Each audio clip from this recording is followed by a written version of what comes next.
चोरायो, चार खान 84 फेरी, घट घट गर्भवासना गेरी।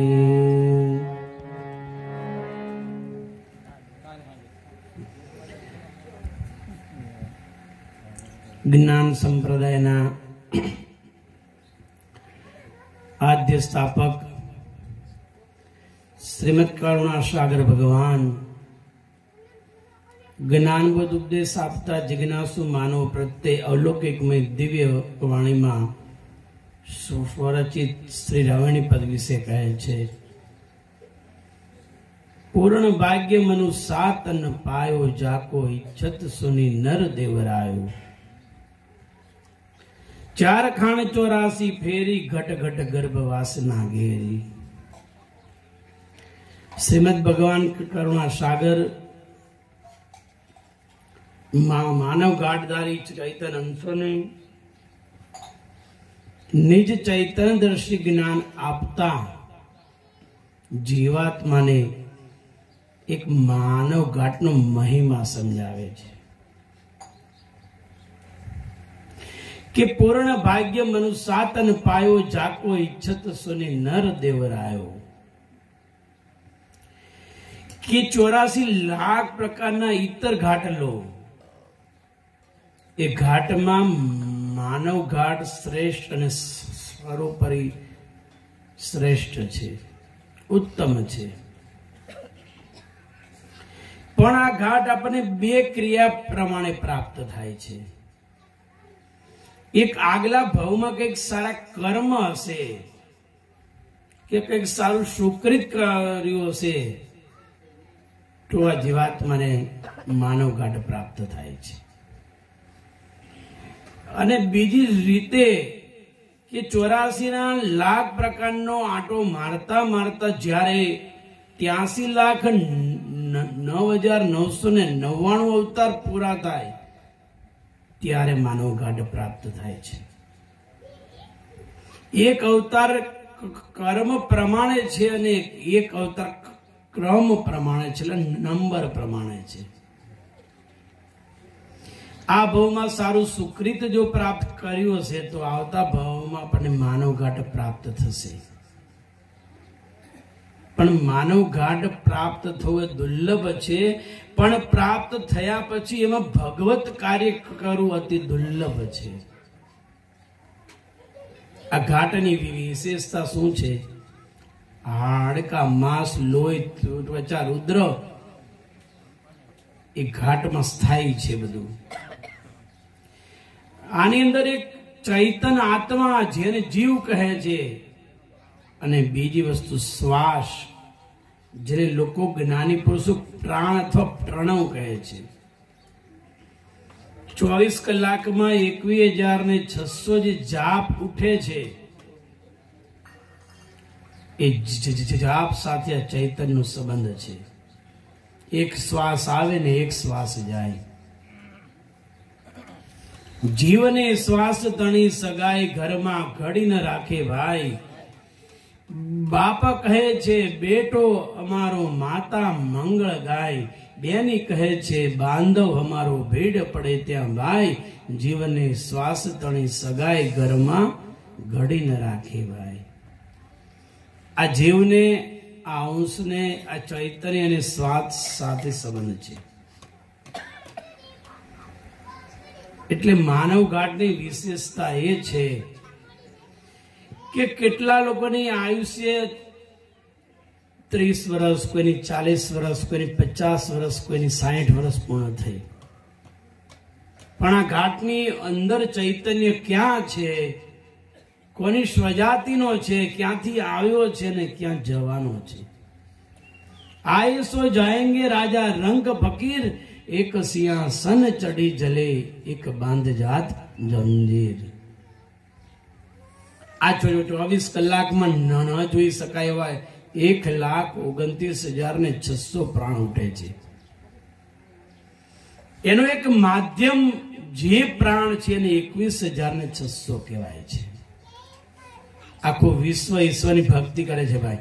ભક્તિ પદ મુક્તિની ઝુકતી જાણી નહીં, લંપટ નરતણી બુદ્ધ ટૂંકી.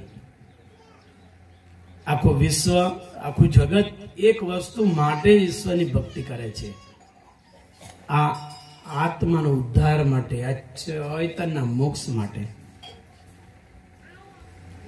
તો આ ચૈતન્યનો મોક્ષ કેમ થતો નથી?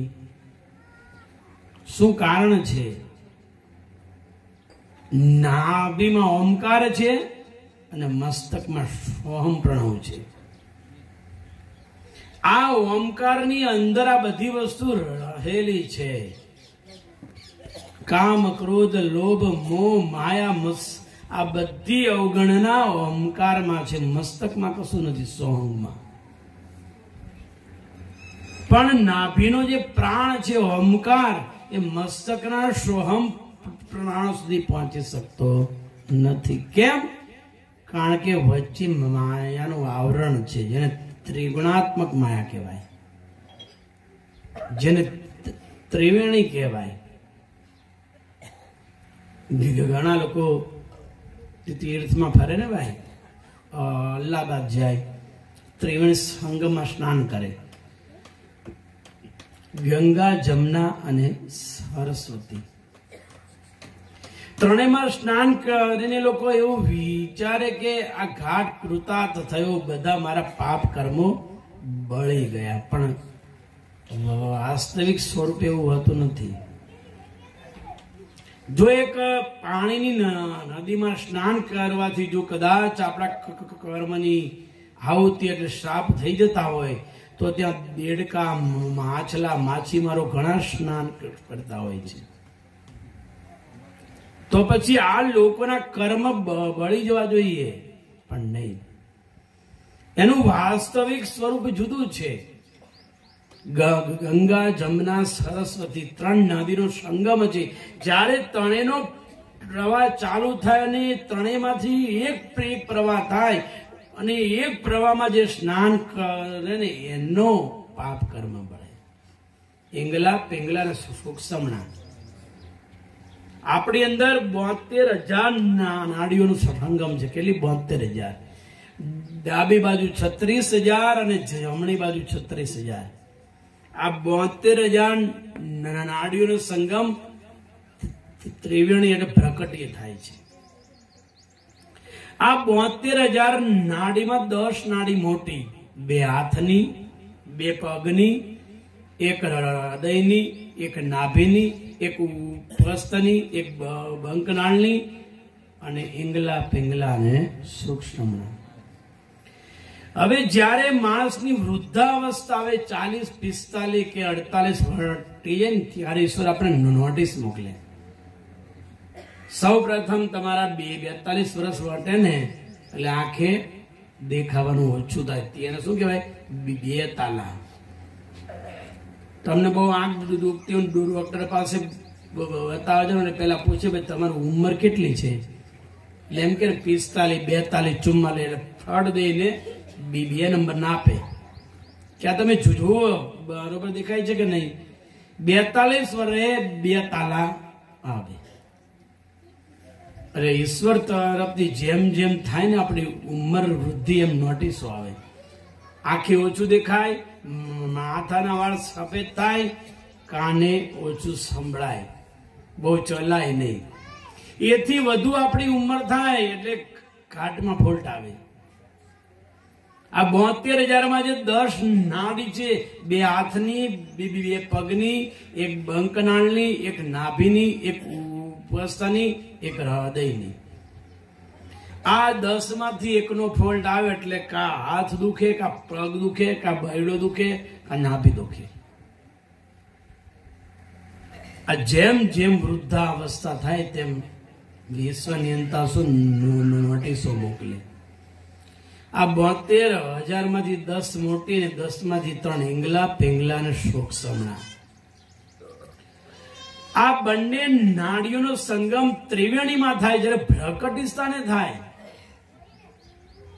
અને ત્યાં એ સંગમ થવાથી 72,000 નો સમૂહ એક બને, જેને સૂક્ષ્મણા કહેવામાં આવે છે.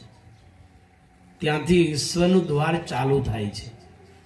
એટલે તમે જોજો, તમે સંતો, મહંતો, ભક્તો, જતી, સતી, સંન્યાસી બધા ત્રિવેણીમાં તિલક કરે, બીજે ક્યાંય તિલક ચાંદલો કરે?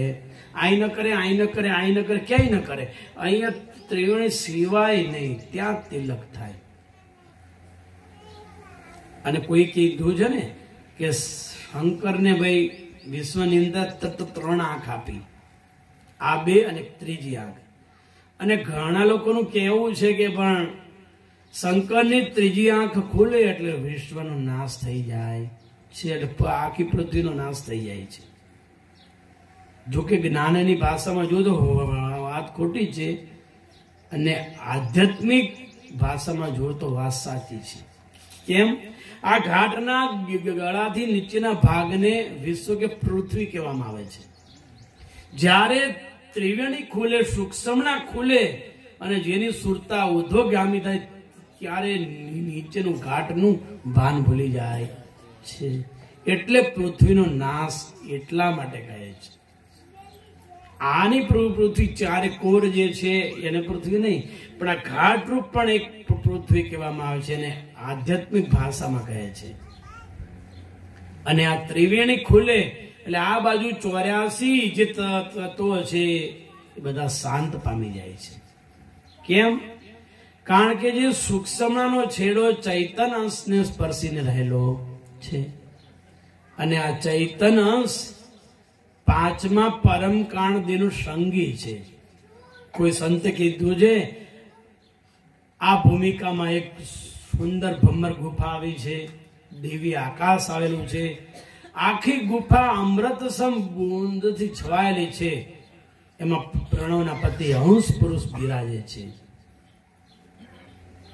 અને સુરતાને નૃતાને ચમ્મટ ઢોળે છે. ઈંગલા પિંગલા સૂક્ષ્મણામાં થઈ એના ચરણોમાં આળોટે છે. જે કોઈ અંશને આ હંસ પુરુષના દર્શન થાય તો એની સુરતા ઈંડપિંડ બ્રહ્માંડને ફોડી અને સર્વના ઘાટની ગતિ દ્રશ્યમાન થાય છે. આ એક આધ્યાત્મિક વિષય છે. બોલવું બહુ સહેલું છે, કરવું અઘરું છે. પણ જેમ વૃત્તિ ઉપરામ જાય અને સ્થિરતા પામે ત્યારે જ એને આત્મતત્વનો અનુભવ થાય. આખા વિશ્વના માનવો એક માટે ભક્તિ કરે છે, આત્મના ઉદ્ધાર માટે. આ જીવનું કલ્યાણ કેમ થાય, આ જીવની સદગતિ કેમ થાય, એ માટે ઈશ્વરનું આરાધન, ભક્તિ, પૂજા, પાઠ, સ્નાન, વિધિ, જે કઈ બધી જે ક્રિયા એ એક આ ચૈતન્ય જાણવા માટેની જ છે. તો દિવ્ય પરમ ગુરુ પણ લખે છે, और भजन से काज सरत नहीं, निज पति विना कबेई, सदा अखंड विना कौन करे काज, जेहि मरी गए सबेई. अब तुम तेहि लक्ष्य रखो अभ्यासु, तो हम रहू सदा तुम्हारी पासु. महर मंत्र जमवस्वई सरपु, तेम तेहि जाप सकल में समर्पु. कहम कोयर मकल नरेशा, भव तारन धारे तन वेशा. કે આ જીવાત્માનું જો કલ્યાણ ખરેખર કરવું જ હોય તો આપણને વિશ્વ નિયંતાએ 24 કલાકમાં 21,600 જાપ આપ્યા છે. કેટલા? 21,600. આ જાપમાંથી આપણે 24 કલાકમાં કેટલા ઈશ્વરને સમર્પિત કરીએ છીએ? એકેય નહીં. એક પણ જાપ એને સમર્પિત કરતા નથી. કોઈ પણ કાર્ય બેલેન્સ વગર થતું નથી. બેલેન્સ જોશે. ગમે વસ્તુ જાઓ, બેલેન્સ વગરની વસ્તુ નકામી છે. એમ આ 24 કલાકમાં 21,600 જે પ્રાણ છે ભાઈ, એ ઉડબેસ કરે છે. જેટલું નામ સ્મરણમાં જમા કરશો, જેટલા નામથી મંત્ર થી શ્વાસ જપશો, એ બધા શ્વાસ કાળના ખાતામાંથી બચી જશે. જોતરે જોતામાં દિવસો વિયારે ગયા બાઈજી, 21,600 ને કાળ ખાશે. જે શ્વાસ સાથે તમે મંત્ર જપો ને ભાઈ, એ શ્વાસ પરમ ગુરુના ચરણમાં સ્થિર થઈ જાય છે. અને જેટલા શ્વાસ વાતોમાં, ગપ્પા કરવામાં, મારી તારી ચાડી, હરવા ફરવા, જે કાંઈ ક્રિયામાં શ્વાસ બધા વેડફો ને એ બધા કાળના ખાતામાં જમા થાય છે. ઘણી વખત માણસ આખી જિંદગી કશું ન કરે, છેલ્લે પછી જયારે વૃદ્ધાવસ્થા અને થોડીક તકલીફ પડે એટલે ઈષ્ટને આરાધન કરે કે માલિક એ પ્રભુ કઈ કૃપા દ્રષ્ટિ કરો, કઈ જીવાત્મા પર કઈ દયા કરો. પણ આખી જિંદગી જોવો ને તો કશું કર્યું જ ન, દાવેતરા સિવાય કોઈ ઈશ્વરનું નામ લીધું જ ન. નહીં તો ભાઈ મફત વસ્તુ છે ને, ઇન્કમ ટેક્સ નહીં, સેલ ટેક્સ નહીં, વેલ્થ ટેક્સ નહીં, છકાત નાકા નહીં, કોઈ વસ્તુ લાગતું. જ્યાં બેસો ત્યાં ધ્યાન થાય, જ્યાં બેસો ત્યાં ઈશ્વરનું સ્મરણ થાય. જ્યાં શ્વાસ ચાલે ત્યાં સ્મરણ થાય, જ્યાં શ્વાસ ન ચાલે ત્યાં સ્મરણ ન થાય. પણ થાય છે, બધું મફત છે, કોઈ તકલીફ નથી, પણ આપણાથી થતું નથી પાકું. માણસ નાય તો સ્વસ્થ થઈને ધ્યાન ધરવા બેસે ને, માંડ 5 મિનિટ બેસે, આ તો હું આને પાત ઉપડે, ઘડે કાંઈ આ અડે, ઘડે કાંઈ ખંજોડે, ઘડે કાંઈ ઘડેક માથે, પણ ક્યાંય સ્થિર થાય 5 જ મિનિટ માંડ થાય. એક પ્રણવ આવે ને જાય, આ 5 શ્વાસ જાય એટલે વાત થાય પૂરી.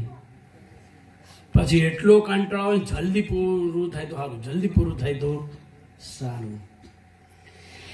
જે વસ્તુથી આપણને ઈશ્વરની પ્રાપ્તિ થાય એમ છે એ વસ્તુમાં આપણને કંટાળો આવે છે, અને જે વસ્તુથી ઈશ્વર પ્રાપ્તિ થતી નથી ને એ વસ્તુમાં આપણને મજા આવે છે. આપણે અમુક ટીવી મૂક્યું હોય તો બહુ મજા આવે જોવાની, 1000 માણસો તો બધા એમાં ચોંટી જાય. હવે ઓલું ટીવીનું ડોગલું હોય નાનું, ખાલી તો 1000 માણસોની સુરતા એ ખેંચી લે છે.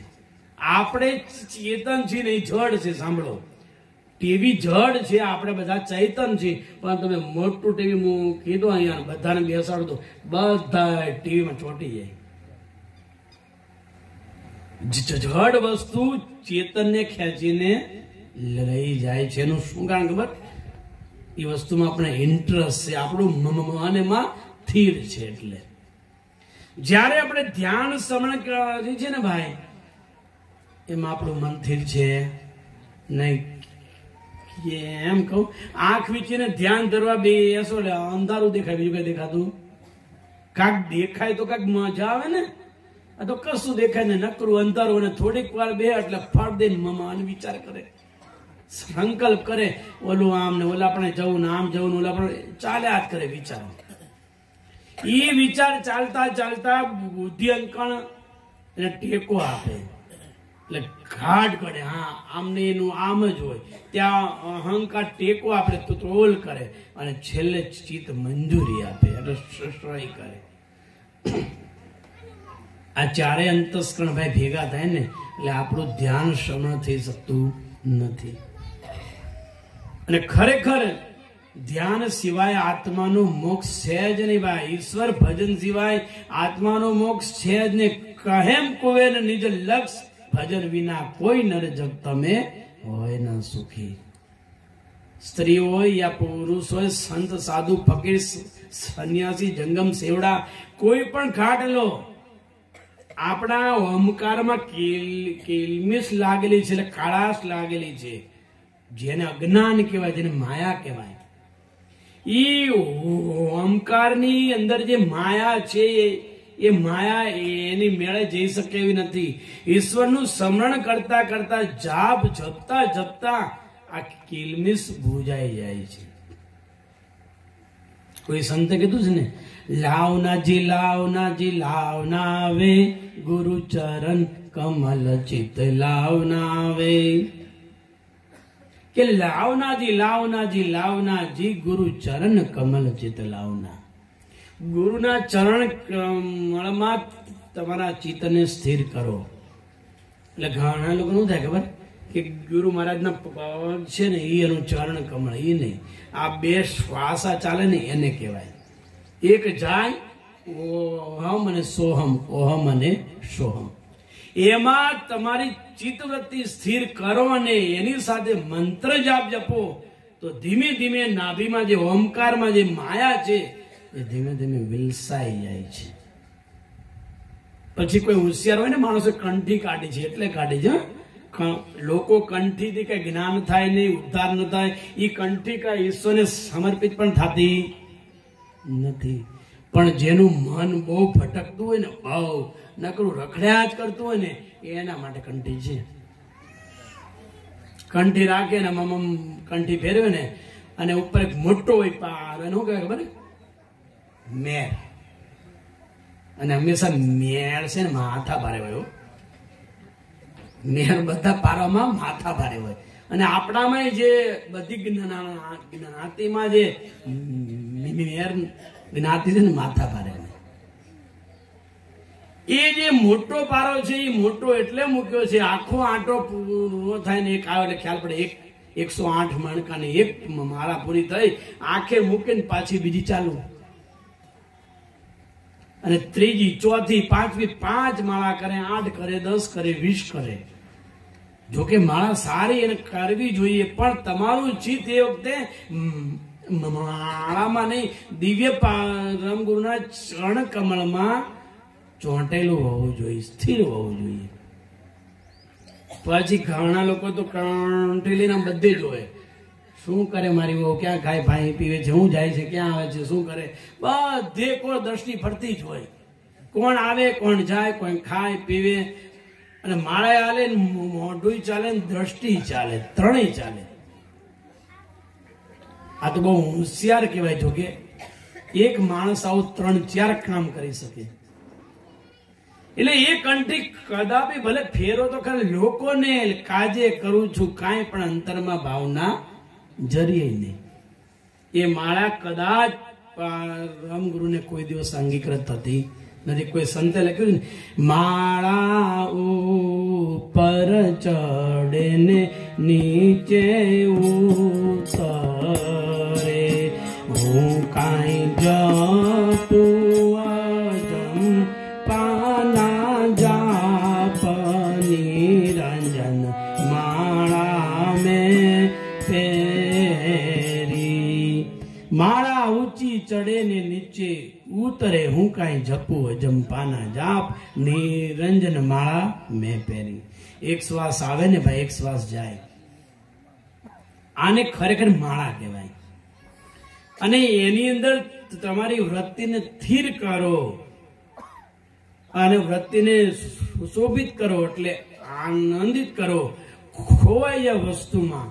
અને પછી જો મંત્ર જાપ કરવામાં આવે તો એ માળા એને અંગીકૃત થાય છે. ઓમકારના પરોવ્યા છે મેર, નિરંજન માળા મેં પહેરી. મારા ગુરુજીએ મહામંત્ર આપ્યો, મેં કાંઈ મેલ્યો મારા હૃદયાની માયા, નિરંજન માળા મેં પહેરી. મારા ગુરુજીએ મહામંત્ર આપ્યો, મેં કાંઈ મેલ્યો મારા હૃદયાની માય, નિરંજન માળા મેં પહેરી. ઓમકારના પરોવ્યા છે મેર, નિરંજન માળા મેં પહેરી. નાભીમાં ઓમકાર છે ભાઈ. એ ઓમકાર ત્યાંથી શ્વાસ ઉભો થાય ને શ્વાસ મુકાય ત્યાંથી એક માળા પૂરી થાય. આની અંદર ભાવ ભરીને જો મંત્ર જપવામાં આવે તો આ મંત્ર દિવ્ય પરમ ગુરુને અંગીકૃત થાય છે. અને આ કંઠી તમે ગમે એટલી જપ્યા કરો અને તમારી દ્રષ્ટિ કંઠીમાં સ્થિર ના હોય કે કોઈ વસ્તુમાં સ્થિર ના હોય તો એ માળા વિશ્વ નિયંતાને અંગીકૃત થતી નથી. એટલે 2 શ્વાસા છે જેને ઓહમ અને સોહમ કહેવાય, જે ઉડવેશ કરે છે. એની સાથે સુરતા ને મન જોડી દો અને જોડતા જોડતા જોડતા જ્યારે આપણો શ્વાસ સ્થિર થાય ભાઈ, શ્વાસ લાંબો ચાલે છે અને જેટલો પ્રણવ લાંબો ચાલે એટલા માણસના વિચાર વધુ આવે છે. કોઈ પણ માણસ હોય ને પેલા ધ્યાનમાં બેસે ને એટલે એના જીવનમાં 2 થી 3 ક્રિયા બને. પહેલા જ જો ધ્યાન શરૂઆત કરે એટલે પહેલા એને ઊંઘ આવે, અને ઊંઘ ના આવે તો એનું મન વિચારે ચડે, અને મન વિચારે ન ચડે ને ઊંઘ ના આવે, ત્રણેય વસ્તુ, આ 2 વસ્તુ ના બને તો બુદ્ધિના ઘરમાં રહેલી વાસનાનું જોર વધે, એટલે એની અંદર પ્રમાદ આવે, એટલે કંટાળો આવે.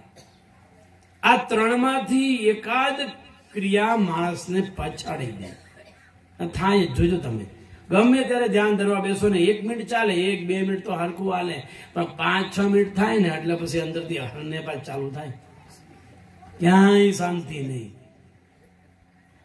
5 મિનિટે નહીં, 10 મિનિટે નહીં, 20 મિનિટે નહીં. અને વિશ્વનો માણસ બધી વસ્તુ કરી શકે, બિઝનેસ, ધંધો, કામ, હરવું ફરવું, ખાવું પીવું, બધી વસ્તુ એનાથી થાય. કોઈ એવી વસ્તુ નથી કે માણસ ન કરી શકે, બધું માણસ કરી શકે છે, પણ એક આ ઈશ્વરનું ધ્યાન છે ને એ એનાથી થતું નથી. અને કદાચ કરવા જાય, હા આ વસ્તુ આધ્યાત્મિક છે, સાંભળો, આ વસ્તુ આધ્યાત્મિક છે ને ઓલી વસ્તુ લૌકિક છે. એટલે આધ્યાત્મિક વસ્તુ શાંતિથી કરવાની છે, સ્થિરતાથી છે કરવાની, પણ થતી નથી.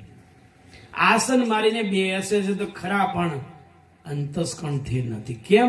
જેનો શ્વાસ લાંબો ચાલે, જેનો પ્રણવ બહુ લાંબો ચાલે એટલા એના વિચાર વધુ આવે છે, જેનો પ્રણવ ટૂંકો ચાલે એટલા એના વિચાર ઓછા આવે છે. એટલે દિવ્ય પરમગુરુ કે જો સૂક્ષ્મ નાડી ચાલે તો તમારો પ્રાણ 2.5 આંગળ હાલે, અને આકાશ તત્વ ચાલે. 5મો પરમ કારણ દેવ હોય, એમાં જો ધ્યાન ધરવામાં આવે તો એ ધ્યાન કરતાને અંગીકૃત થાય છે. બીજું ધ્યાન ગમે તે ધરો ખરા, નિષ્ફળ ના જાય, ફળ આપે, પણ જોઈએ એટલું કામ આપી શકે નહીં. એટલા માટે ઈંગલા પિંગલા ને સૂક્ષ્મના 3 શ્રેષ્ઠ જવાય. એમાં જેદી સૂક્ષ્મના ખુલે ને તેદી આપણો ઉદ્ધાર થાય.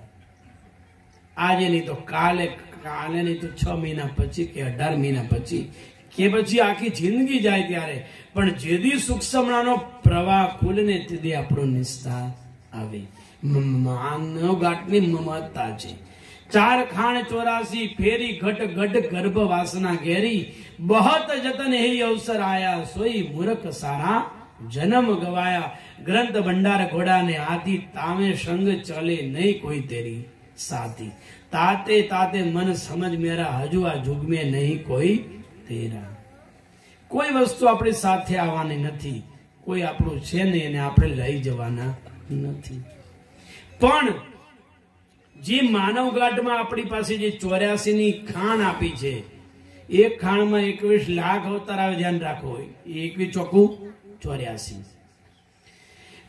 સૌ પ્રથમ ઉદ્બીજ ખાણ, જેટલા જીવો પૃથ્વીમાંથી ઉત્પન્ન થાય ને ઉદ્બીજ ખાણ કહેવાય. જેટલા જીવો ઈંડામાંથી ઉત્પન્ન થાય ને ઈંડ જ ખાણ કહેવાય. જેટલા જીવો પરસેવામાં એટલે ગંદકીમાંથી ઉત્પન્ન થાય એને સ્વદેજ ખાણ કહેવાય. અને જેટલા જીવો જરાયું એટલે જર એટલે પડદામાં આવે એને જરાયું જ ખાણ કહેવાય. એક ખાણમાં 21 લાખ આવે તો 4 ખાણમાં કેટલા થાય? 21 ચોખ્ખું 84. 84 લાખ પ્રકારની ખાણ પૂરી થાય ને ભાઈ, ત્યારે આપણને માનવ ગાંઠ પ્રાપ્ત થાય છે. અને ખાસ ધ્યાન રાખો, માનવ ગાંઠ ઈશ્વરનું ભજન કરવા માટે જ આપ્યો છે. આહાર, નિંદ્રા, ભય ને મૈથુન 4 ક્રિયા તો બધામાં છે. ઢોર, પશુ, પંખી ઇત્યાદિ બધામાં છે. પણ 5મી ક્રિયા ઈશ્વરનું ભજન અને સત્સંગ એક માનવ ગાંઠમાં છે. એટલે દિવ્ય પરમગુરુએ 84 પ્રકારના ઘાટના બીબા બનાયા. પછી એને વિચાર્યું કે જો આ જીવ કંટાળી ગયો છે ફરતો ફરતો, એટલે એને માનવ ઘાટ એક્સ્ટ્રા આપું, કે આ ઘાટમાં આવીને જો પાછો વાળે કે કંઈક ઈશ્વરનું ભજન કરવું છે. અને ઘણા લોકો પાસે શું કે ખબર, ભાઈ ભગવાને માનવ ઘાટ આપેલો મોસો કર્યો કે લે કોઈ બીજી વાત નહીં કે ભગવાને માનવ ગઢ ખાઈ લો, પી લો, આનંદ કરી લો. કાલની કોને ખબર છે, આવતા ભવની કોને ખબર શું થવાનું, કેમ થવાનું. પણ એવું નથી. આવતા ભવમાં નહીં, ઈશ્વર આપણને આ ભવમાં જ એનો અહેસાસ કરાવે છે. જે કઈ ઘાટ વડે કર્મ થાય ને ભાઈ, એ કર્મ આપણે ભુક્તમાન કરવા જ પડે છે. અને કદાચ જો અમને એવું હોય કે ભાઈ એ વાત ખોટી છે તો તમને પ્રત્યક્ષ દાખલો આપું. દશરથ હતા ને, બહુ હોશિયાર પુરુષ હતા, રાજા દશરથ. આખી જિંદગી કોઈ એવું કામ નહોતું કર્યું, પણ એને એક શ્રવણની હત્યા કરી હતી. એ શ્રવણના માતા પિતા એટલો શ્રાપ આપ્યો કે હું પણ પુત્ર વિયોગે મરીશ, તું પણ જા પુત્ર વિયોગે મરીશ. ત્યારે રાજા દશરથની ઘેર સંતાન નહોતું. પછી એના શ્રાપથી સંતાનની પ્રાપ્તિ થઈ. રામ, લક્ષ્મણ, ભરત અને શત્રુઘ્ન. આટલા વર્ષો વચમાં વીતી ગયા, કશું કઈ ખ્યાલ ન પડ્યો, બધા ભૂલી ગયા. પછી એનો ઘણો સમય થયો અને જ્યારે રામચંદ્ર પાછા આવ્યા અને એને અયોધ્યા આપવાનું થયું, રાત તિલક કરવાનું થયું અને કઈ વરદાન માંગ્યું કે મારો ભરત ગાદી અને રામને 14 વર્ષ વનવાસ. આનો આઘાત જયારે દશરથને લાગ્યો ને ખાટલે સૂતા, ત્યારે એને દ્રષ્ટિમાં આવ્યું કે હું પણ પુત્ર વિયોગે મરીશ, તું પણ પુત્ર વિયોગે મરીશ. તમે વિચાર કરો, આટલા વર્ષ સુધી આ કર્મ હતું ક્યાં રાખ્યું? ઘણા વર્ષો થયા વાંચમાં, બધું ભૂલી ગયા, આ ભૂલી ગયા, બધા ભૂલી ગયા. પણ છેલ્લેનું મૃત્યુ આવ્યું ને ભાઈ, ત્યારે દ્રષ્ટિ ગોચર થયું. અને એ સપનું કે એ વસ્તુ રાજા દશરથનો જીવ લઈને ગયું. કહેવાની મતલબ, આપણું શરીર સારું હોય, સ્વસ્થ હોય, ત્યાં સુધી આપણને અભિમાન એટલે અહંકાર રહે છે. ભાઈ કશું નથી, કાંઈ ન થાય, મોજ તો કરો, આનંદ કરો, ખાઓ પીઓ, ઉલ્લેખ કરો, કાંઈ છે જ નહીં. બધું બસ માણસ કેપમાં ને કેપમાં ફર્યો જાય છે. પણ 45 વટો ને 45, 40, 50 ને ધીમે ધીમે બધો ફોલ્ટ આવે. ડાયાબિટીસ પેલો ઘરે, બીપી ઘરે, પછી હાડકા દુખે, પગ દુખે, બધી ક્રિયા ચાલુ થાય. અને છેલ્લે એમાં બહુ ફોલ્ટ આવે ને, ખાટલે પડો ને, ત્યારે આખા જિંદગીની ડિક્શનરી રિપેર થાય. કે જિંદગીમાં થોડુંક કર્તવ્ય બેલેન્સ કર્યું હોત ને તો સારું. બેલેન્સ એટલે પૈસા નહીં, એ તો છે જ બધા પાસે, પણ આ 21,600 નો પ્રાણ છે ને, એને બેલેન્સ કહેવાય છે. એમાં ઓછામાં ઓછું 35 મિનિટ અત્યારે માણસને ભજન કરવું જોઈએ. તમે સવારે કરો, બપોરે કરો કે સાંજે કરો, કોઈ પણ કાળે કરો, પણ શાંતિથી ભાવથી કરવાનું. પછી ઘણા તો કે હજી વાર છે ને 35 મિનિટ, હાલો મંડે જપા એમ નહીં. એ બેલેન્સ ન કે, ભાવથી, પ્રેમથી. મહારાજ શ્રી વાત કરી કે તમે મંગલ આરતી કરો પણ ભાવથી. એમ આરતી કરવા ખાતર આરતી કરવાની નહીં, પણ એમાં ભાવ અને આરત નાખીને આરતી કરો ને તો એનો આનંદ એ આપણને આવે અને માલિકને પણ આવે છે. એટલે આમાં પણ બેલેન્સ જોશે ને એ ધ્યાન સમરણનું છે. 21,600 માં જો કાંઈ તમે ભજન કર્યું છે ને, છેલ્લે આવશે કામ. નહીં તો કોઈ સંતે કીધું છે, ગરડા બેસો મંદિરમાં જઈ, ઘરમાં કોડીની કિંમત ન રહી. દીકરો ને દીકરી પરણાવી બેઠા, ઉપાધિ ઓછી થઈ. પાસે હતું તે વાપરી નાખ્યું, પાસે ન રાખી પઈ. ગરડા બેસો મંદિરમાં જઈ, ઘરમાં કોડીની કિંમત ન રહી. ગરડા બેસો મંદિરમાં જઈ, ઘરમાં કોડીની કિંમત ન રહી.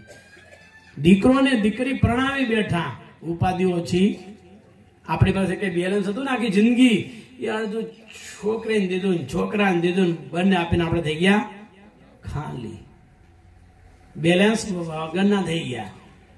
એટલે બતાવું કે ગરડા બેસો મંદિરમાં જોજો તમે, માણા વૃદ્ધ થાય ને, મેં તો બહુ જોઉં, ગૌઢો થાય ને 60-65 એટલે કે હવે તમે મૂકી દો, ઈશ્વરનું ભજન કરો.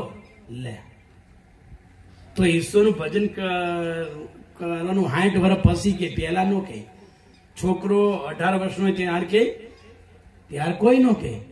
60 વર્ષ એટલે કે તમે મૂકો, જાઓ આશ્રમે જાઓ, મંદિરે જાઓ કે જ્ઞાન સભામાં જાઓ, પણ ક્યાંક સત્સંગ સાંભળો. પણ છેલ્લે કાંઈ છે નહીં, બિચારા શું સાંભળે? આમ થોડીક લૌકિક સંપત્તિ હતી એ પણ લૂંટાઈ ગઈ, અને અવલૌકિક હતી એ પણ લૂંટાઈ ગઈ. લૌકિક સંપત્તિ, ધન ધરા, જમીન, જે કઈ પૈસો હતો એ બધો આમ ખાલી થઈ ગયો. અડધો છોકરાને છોકરીને બે ઉંગળામાં વપરાઈ ગયો. અને અલૌકિક સંપત્તિ હતી, અક્કલ, આરસ, સુરત, નુરત, અશ્રિતા અને ઉપજનનો અલ્પક નસ, આ 6 રકમ અંકુરમાં મૂકીને અંકુરનું બુંદ બીજક બન્યું અને ત્યાં કાયા બની. આ સંપત્તિ સંસાર વ્યવહારમાં વપરાઈ ગઈ. આ અવલૌકિક હતી. આપણે વિશ્વનિયંતાએ ઈશ્વરને મેળવવા માટેની મૂડી આપી હતી, એ આપણે સંસારમાં વેડફી નાખી. અને ભૌતિક હતી, આમ વેડફાઈ ગઈ એટલે આપણે બંને કોરથી ખાલી થઈ ગયા. એટલે કે બેસો મંદિરમાં જઈ, ઘરમાં કોડીની પણ કિંમત છે નહીં. એટલે આપણે કોઈ આપણી પાસે વેલ્યુ નથી. કેમ?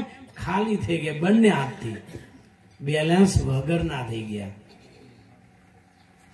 અને બેલેન્સ વગરના માણસની કઈ કિંમત છે નહીં. ધ્યાન રાખો. કોઈને પ્રશ્ન થાય એવું કઈ હોય ને, પણ ધ્યાન રાખો. કોઈ પણ ઘાટ હોય, ઘાટ નાની ઉંમરનો હોય તો બધાને બહુ પ્રિય લાગે. 8 માસનો છોકરો હોય, છોકરી હોય, તો એને બધા બેસાડે, ખોખવાડે, રમાડે, એને હાલ કરે, બધો ભાવ એની પર બધા માણસો ઢોળે. આનો આ ઘાટ 60 વર્ષનો થાય તો કોઈ બીવી બેસાડે પાસે ને નહીં, કોઈ પ્રેમથી બોલાવે નહીં, બેસાડે નહીં, કોઈને વાલે કરે. તેનું કારણ શું? આનો આ ગાઢ છે, આનો આ ચૈતન છે, ને શ્વાસ પણ આનો આ અંદર છે. તો લોકોને ગાઢ ઉપર અભાવ કેમ આવે છે? બેલેન્સ જતો રહ્યું, મૂડી જતી રહી, એટલે એની પર અભાવ આવે છે. અને ઓલો ઘાટ બેલેન્સ વાળો છે, મૂડી વાળો છે, એટલે આખું જગત એને ચાહે છે. એટલા માટે આપણે બંને બેલેન્સ થી ખાલી થઈ ગયા. અને ખાલી થયા પછી તમે ગમે ત્યાં જાઓ, ક્યાંય આપણું હાલે નહીં. કોઈ કહે છે ને, ડોસો ને ડોસી મુંજાઈ જતા જતા દીકરીને તઈ, જમાઈ આગળ તો બોલાય નહીં ને દીકરીનું ચાલે નહીં. ગરડા બેસો મંદિરમાં જઈ, ઘરમાં કોડીની કિંમત ન રહી. ડોસો ને ડોસી કદાચ ઘરમાં માતા પિતા મુંજાઈ જાય અને છોકરીને ત્યાં જાય, પણ ત્યાં કઈ હાલે નહીં. કેમ? જમાઈ આગળ બોલાય નહીં. જો કે વાસ્તવિક સ્વરૂપે જોવો ને તો જમ અને જમાઈ હરખા કહેવાય. સારા હોય તો જમાય ને કર જમ, કઈક સારા હોય, બુદ્ધિશાળી હોય, સમજે તો ઠીક છે, નહીં તો કઈ કોઈ દિવસ કોઈનું કયું કરે નહીં. એટલા માટે આધ્યાત્મિક દ્રષ્ટિએ જુઓ તમે તો આ વસ્તુ આઈને આઈ જ બધી રહેવાની છે. પણ જેની પાસે બેલેન્સ છે, જેની પાસે ઈશ્વરનું સ્મરણ છે, એ માણસ છેલ્લે બાજી જીતી જાય છે. 21,600 જે પ્રાણ છે ને ભાઈ, એ જે ઉડબેસ કરે છે, એ પ્રાણમાં ઈષ્ટનું મંત્ર લઈને જે ભજન સ્મરણ કરે ને એને બેલેન્સ કહેવાય છે. અને બેલેન્સ છેલ્લે કામ આવે છે. એટલા માટે 84 જે ઘાટ છે ભાઈ, એ ઘાટ છૂટતા છૂટતા છેલ્લે જયારે આપણો માનવ ઘાટ પ્રાપ્ત થાય, અને માનવ ઘાટ પ્રાપ્ત થતા પછી પણ છેલ્લે આપણું મૃત્યુકાળ આવે, અને આવો સમય આવે તો શું કરવું? જીવ ક્યાંથી આવ્યો, ક્યાં મુકામ છે ને ક્યાં જવાનો છે, આ જ વસ્તુ એમાં જાણવા જેવી છે. ક્યાંથી આવ્યો અને ક્યાં અત્યારે મુકામ છે, અને છેલ્લે આ ઘાટ છોડીને પિંડ છોડીને ક્યાંનો મુકામ છે. આશા ત્યાં વાસ, સુરતા ત્યાં મુકામ. આ ભક્તિ છે છેલ્લા ડચકાનો ખેલ, એને જીતવો મુશ્કેલ. જો આ જીવ જાગ્રત અવસ્થામાં ઈષ્ટનું ભજન કરતો કરતો જાય ને તો એને માનવ ઘાટ પ્રાપ્ત થાય. અને જીવની જો તુર્યા અવસ્થા હોય અને ચાલુ છેદીને જતો રહે તો જે ઈષ્ટને માનતો ને ઈષ્ટના ધામમાં જાય. બ્રહ્મા, વિષ્ણુ, મહેશ, શક્તિ, જ્યોતિ, નિરંજન, જે દેવને કે જે ઈષ્ટને માનતો ને એ દેવના ધામમાં વિશ્રામ પામે છે. પણ એમ કરતા ન જાય અને જીવ મુખ્યથી જાય ને સ્વપ્નાવસ્થા ચાલતી હોય તો ઢોર, પશુ, પંખીમાં અવતાર ધારણ કરે છે. 4 ખાણ 84 ફેરી, ઘટ ઘટ ગર્ભવાસના ઘેરી. મુખ્યથી જીવ જાય, લવરી કરતો જાય ને સુસુપ્તિ અવસ્થા હોય તો ઢોર, પશુ, પંખીમાં અવતાર ધારણ કરે છે. અને ગુદા દ્વારાથી જીવ જાય અને ગાઢ સુસુપ્તિ અવસ્થા હોય તો સ્થાવર જાતિ, વડલો, લીમડો, પીપળો, ખીજડો, જેટલી સ્થાવર છે ને એમાં અવતાર ધારણ થાય છે. એટલે 4 ખાણ 84 જીવને જવાના પણ 4 દ્વાર છે, 4 નિશાની છે. જો આલુ છેદીને જાય તો ઇષ્ટપદના ધામમાં જાય, બ્રહ્મપદ સુધી જઈ શકે. અને નેત્ર દ્વારેથી જાય તો એને માનવ ઘાટ પ્રાપ્ત થાય. મુખેથી જાય તો ઢોર, પશુ, પંખીમાં અવતાર જાય. અને ગુદા દ્વારેથી જાય તો થાવર જાતિમાં જાય. તો ક્યાં દ્વારે જવું ને એ આપણા હાથની વાત છે. તો કોઈને એમ થાય ભાઈ ના એવું ન હોય શકે, એ તો ગુરુ મહારાજની કૃપા હોય એમ થાય, વાત સાથેની કૃપા હોય. પણ આપણે કઈ જિંદગીમાં થોડું ઘણું સમરણ કર્યું હોય, બેલેન્સ કર્યું હોય તો છેલ્લે વાંધો આવે નહીં. પણ આખી જિંદગી નકરો બકવાટ કર્યો હોય તો છેલ્લે બકવાટ કરતા કરતા મોઢેથી જીવ જતો રહે અને ફળ દઈને સ્વપ્ન અવસ્થા વર્તી હોય તો ઢોર, પશુ, પંખીમાં ઘરી જાય. પછી એક વખત જીવ ગયો 84માં અને 84 ના આટા પૂરા થાય પછી જ એને માનવ ઘાટ પ્રાપ્ત થાય છે. એટલા માટે દિવ્ય રંગુર કે ભક્તિ છે છેલ્લા ડચકાનો ખેલ, જીતો મુશ્કેલ. આશા ત્યાં વાસ, સુરતા ત્યાં મુકામ. જ્યાં તમારી આશા બંધાય ત્યાં તમારો વાસ થાય. ઘણા લોકો શું કરે ખબર, છેલ્લો સમય હોય ને એટલે માડી હોય કે બાપા હોય સુવાડે, બધા ભેગા થાય કુટુંબ, બધા એક ચમચી પાણી પાય. પછી કે ભાઈ કોક પાસો કે ભાઈ એક દહીં ચમચી નાખો ને સુકન ગણાય, ઈ નાખે કે દહીં ચમચી. પછી નાના નાખ્યા પછી કે થોડીક સાકર મૂકો, એ સારું ગણાય, ઈ મૂકે. ત્યાં છેલ્લે પાછા આવે કોઈ કે ભાઈ જે માણસ જાય છેલ્લે મળતી વખતે એના મુખ ઉપર તુલસીનું પત્તું મૂકવાથી એ સ્વર્ગ સિદ્ધ આવે છે. તો પાછા ભેગા થઈને તુલસી મૂકે. આ બધું જીવ જનારને કંઠસ્થાને ફસાઈ જાય છે. જીવ જઈ શકતો નથી.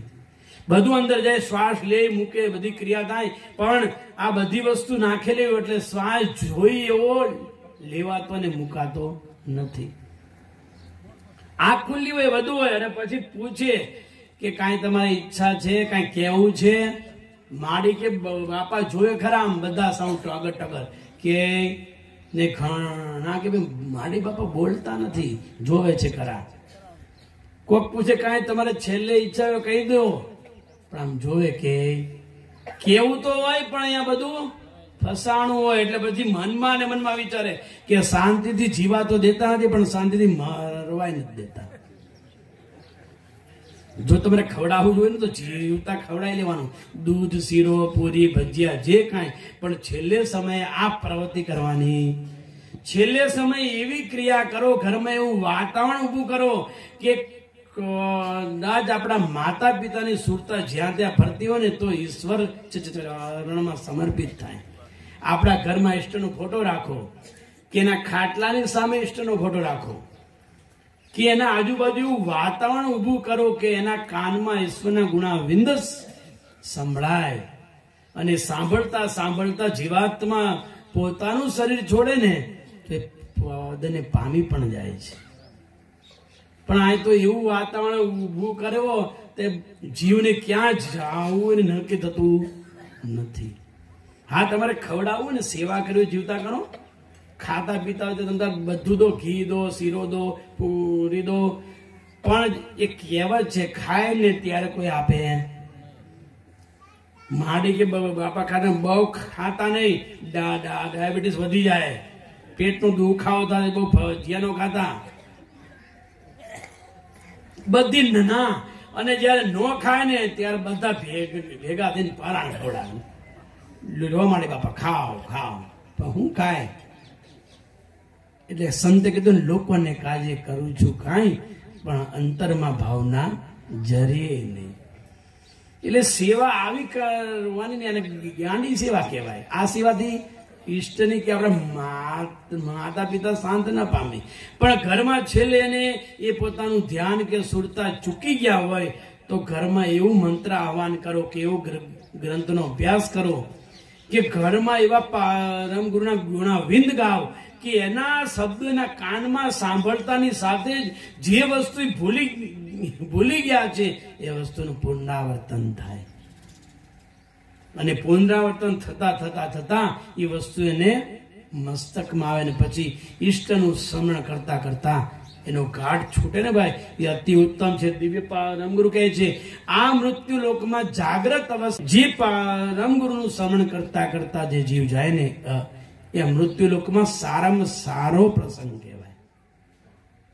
એ જીવાત્મા ધારે તો એને કૈવલ પદ પણ પ્રાપ્ત થાય છે, અને ધારે તો એને માનવ ઘાટ પણ પ્રાપ્ત થાય છે.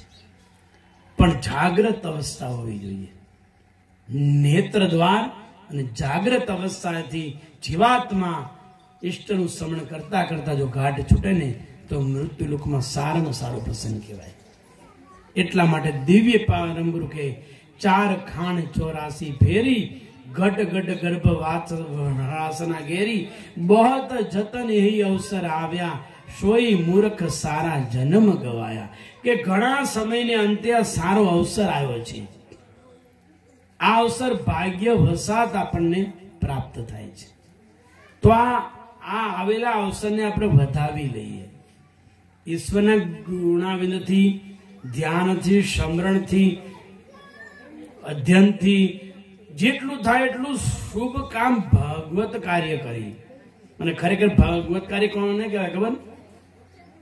24 કલાકમાં 21,600 જે જાપ ઉઠે છે ભાઈ, એના ઓછામાં ઓછા 1 કલાક અને 5 મિનિટ જે રોજનું સ્મરણ કે ધ્યાન ધરે ને ભગવત કાર્ય કહેવાય. અને એ કાર્ય તમે કરો ને આજથી ચાલુ કરો તો તમે જોજો, તમે 1 મહિનો, 2 મહિના, 5 મહિનામાં ઘાટમાં આપણને કઈ નવું પરિવર્તન લાગશે.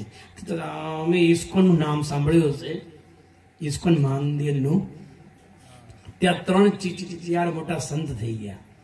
એમાં જે વથાપડીના જે સંત હતા ને, વલ્લભપાદજી નામના મોટા, એ સંતને એવો નિયમ હતો કે સવારમાં 1000 જાપ જપીને ચા નાસ્તો કરો, બપોરે 2000 જાપ જપીને ભોજન કરવું, અને સાંજે 3000 જાપ જપીને ભોજન કે નિંદ્રા કરવી, ત્યાં સિવાય શું નહીં.